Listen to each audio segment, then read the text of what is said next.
بەڵێ سەبارەت بە وەستاندنی ئەو کۆمپانیایە وەکارەکانی و گەڕاندنەوەی حاجیانەی کە لە عەربستانی سعودیە گیریان خواردووە، حاجیەکان و ئەو کەسانی عەمرەکارن لەوێ ماونەتەوە. کۆمپانیاکە ئێستا کارەکانی وەساوە چۆن ئەگەڕێنەوە هەرێمی کوردستان بۆ مەبەستە میوانداری بەڕێز کاروانسوونی گوتێبێژی بەڕێوەبەرایەتی گشتی حەج و عومرەی هەرێمی کوردستانمان کردو. بەڕێز کاروان سوپاس بۆ ئامادەبووری بەڕێستان، زۆر خۆشحاڵی هاتشۆ لەگەڵمانی کاروان. ئەو عومرەکارانی کە ئێستا لە دەرەوەن چۆن ئەگەڕێنەوە بۆ هەرێمی کوردستان؟ بەڵێ بەناوی خی گەورە میهرەبان، دیارە دوای ئەوەی کە ساکانی ئەمریکا چوە سەر ئەم کۆمپانیە و کارەکانی ڕاگیران، ڕۆژی سێشەممە کۆمەڵێک عەمرەکار کە دەبا لە هەرێمی کوردستان لە ڕێگەی سعودیە بگەڕێنەوە هەرێمی کوردستان، ئەو بوو لە دوای جێبەجێکردنی ساکان نەیانتوانی لە فڕۆکەخانەکانی هەولێر و سلێمانی دابەزن، دەبوایە لە سلێمانی دابەزن کە ژمارەیان نزیکی 155 عومرەکار دەبوو. بۆیە بە ناچاری فڕۆکە لە شاری بەغدا نیشتەوە. ئێمە وەکو بەڕێبەرایەتی گشتی حەج و عومرە هەرزوو ئێمە لە پەیوەندیدا بووین لەگەڵ دەستەی باڵای حەج و عومرەی عێراقی بۆ ئەوەی چارەنووسی ئەم عومرەکارانە و بە زووی بگەڕێنەوە هەرێمی کوردستان. ئەوە بوو کە لەوێ شوێنمان بۆ دابینکردن تاوەکو ئەمڕۆ پێش نیوەڕوو هەموو عومرەکارانی هەرێمی کوردستان لە بەغدا ماونەتەوە. بەڵێ لە بەغدا مابوونەوە دوای ئەوەی کە خواردن و شوێنیان بۆ دابین کرابوو. سپاس بخوا بە سەلامەتی گەیشتە شاری سلێمانی و گەرمیان. ئێستا کۆمەڵێک عومرەکاری دیکە کە ژمارەیان نزیکەی 250 عومرەکار دەبێتن لە شاری مەدینان. ئێمە لەسەر هێڵین دوای ئەوەی کە ئەوانش نەیانتوانی بەهۆی ئەم سزانەوەوە کە لەسەر کۆمپانیای فلەی بەغدا جێبەجێ کراون بگەڕێنەوە هەرێمی کوردستان. ئێستا لە گفتوگۆدان و لە ئەوەدان کە لە نزیکترین کات ئەم عومرەکارانەش لە ڕێگەی فڕۆکەخانەکانی هەرێمی کوردستان بگەڕێنەوە. کەروان وەکی گو ئەس دەزانم ڕێگای بێژاهیش یعنی بازشی مرۆڤ بکاری بۆ بچێ ئەو ئالتەرناتیڤشی پێشوە ئەو بەڵێ ئالتەرناتیڤ هەیە، بەس ئەم دخوازین بەڕێکا فڕۆکەخانە بێنە بەگواستن. ئەگەر هەر نەشە دەمێکی کێمدا ئەو فڕۆکێ بمان بێتە دابینکردن، ئەکیید ئالتەرناتیڤ هەیە و ڕێکا پاسێک و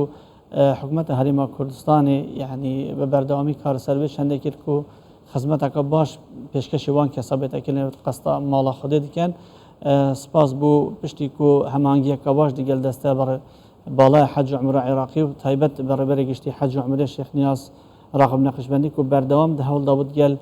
ئالیەن عێراقی تایبەت شێخ سامی ئەلمەسعودی و شیان بەری چەند ماوەکی ئەو پرۆسا ڕاگەاندنا عمرێ بەڕێکە وشکانی بێتە ڕاگەاندن. ئەو ئەلتەرناتیڤ هەیە لە ئەم دخوازین ڕۆژە یەکشەم یان ڕۆژە دووشەم ئەم فڕۆکە بۆ وان عومرەکارە دابین بکەین و بدەمێکی زووی بگەڕێنەوە کەسوکارین خوددا. لێرەوە فڕۆکە دابینەکەن بۆ بگەڕێنەوە هەمانگی کراوە لەگەڵ هێڵەکانی دیکە وەکو جێگرە ئەم هێڵانە چ ئەمە نامەوێت لێرەوە ناوی ئەم هێڵانە بینم بۆی نەبێتە جۆرێک لە بانگەشە بۆیان. بەڵام ئەکیید ئەو کۆمپانیانەی کە خەڵکیان گۆستێتەوە بە ڕێگەی فلەی بەغداد ئێمە گرێبەستمان لەگەڵ یانەوە ئەوان ناچارن دەبێت بە هەر ڕێگەیەک لە ڕێگەکان بێت. بۆ نمونە ئەگەر بە ڕێگەی ئاسمانی ئەم خەڵکیان گواز بێتەوە دەبێت بە ڕێگەی ئاسمانیش ئەم خەڵکە بگەڕێنەوە شارێکەوە تا ئەگەر ئێمە هەر ناچار بووین اینجا دەتوانین بە ڕێگەی پازن، ئەگەر نا ئێمە ئەوانە گرێبەستیان هەیە و دەبێت بچنە ژێرباری ئەو بەرپرسیارەتەیە کە لەگەڵ بەڕێبەراتی گشتی حەج و عومرە هەیە و ئێستا لە هەوڵداین بەڕێبەری گشتی حەج و عومرە لەگەڵ دەستەی باڵای حەج و عومرەی عێراقی کە هەوڵەکان ئینشاڵڵا بۆ ڕۆژی یەکشەمە یاخود بۆ ڕۆژی دووشەمە هەر عومرەکارێک کە لە سعودیە ماوەتەوە بێگومان لەوێ شوێنی بۆ دابین کرا و هیچ کێشەیەکیان نییە خواردنیان ئەبەدەن. من پێش ئەوەی بێمە ناو دەنگ و باسیشەوە قسەم لەگەڵیان کردووە و دڵنیای ئەوەشم پێدان کە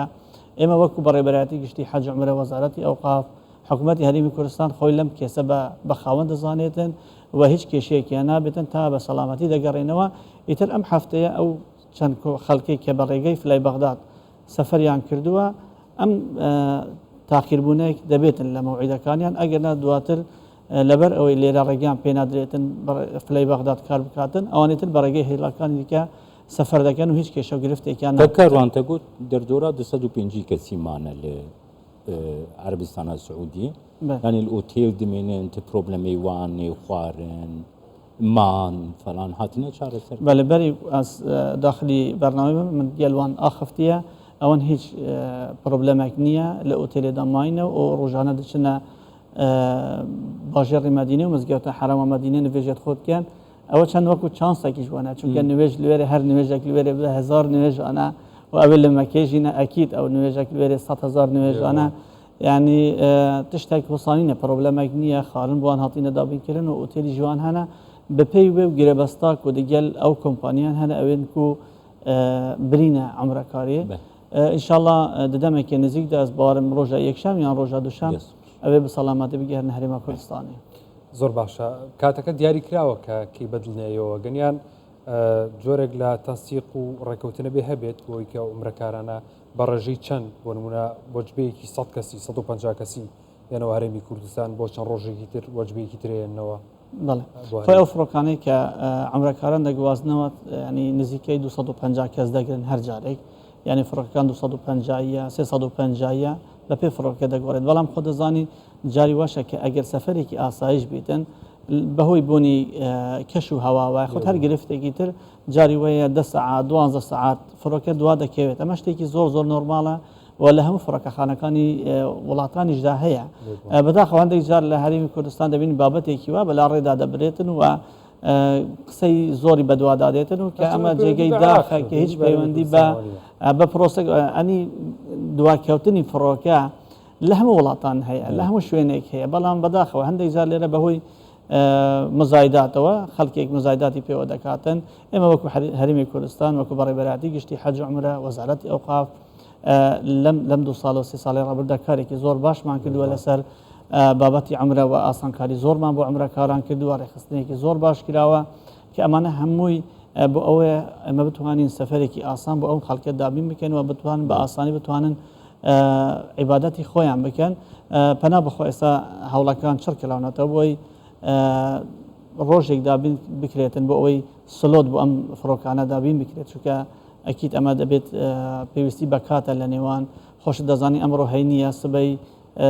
شەممە هەندێک جار ڕۆژەکانی پشوەکان ئەمە دەور دەبینێتن بەڵام ئێمە دڵنیای دەدەین ئەو عمرەکارانە کە سوکاریان کە هیچ کێشە و گرفتێکیان نابێت و بە سەلامەتی لە ماوەیەکی زۆر کەمدا دەگەڕێت هەرێمی کوردستان. دەستخۆش و هیویدارن وەکی تەگوتی دەمەکەی کورتا هەموو بەگەرن پێداری ڕێبەبریا گشتیا حەج و عومرە یا هەرێما کوردستانی کە کاروانستۆنی سپاسکەوت و میوان.